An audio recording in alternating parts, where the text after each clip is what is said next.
ജനം ഡിബേറ്റിലേക്ക് എല്ലാ പ്രിയപ്പെട്ട പ്രേക്ഷകർക്കും സ്വാഗതം. അങ്ങ് ശബരിമലയിൽ അയ്യൻ്റെ സ്വർണം അടിച്ചു മാറ്റാൻ എത്തിയതൊരു സ്പോൺസർ. ഇങ്ങ് കൊച്ചിയിൽ മെസ്സിയുടെ പേരും പറഞ്ഞ് വമ്പൻ തട്ടിപ്പിന് വഴിയൊരുക്കിയതും മറ്റൊരു സ്പോൺസർ.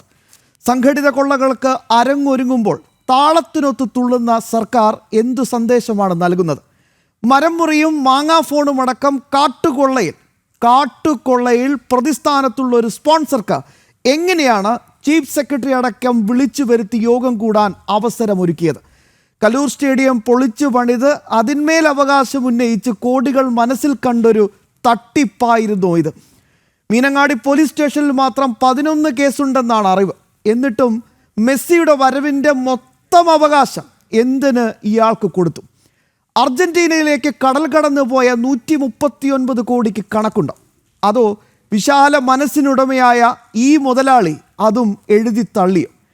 വയനാട്ടിലെ കാട്ടുകൊള്ളയുടെ ഓർമ്മയ്ക്കാണോ ഇങ്ങ് കലൂർ സ്റ്റേഡിയത്തിന് ചുറ്റുമുള്ള മരങ്ങളും മുറിച്ചു മാറ്റിയത്?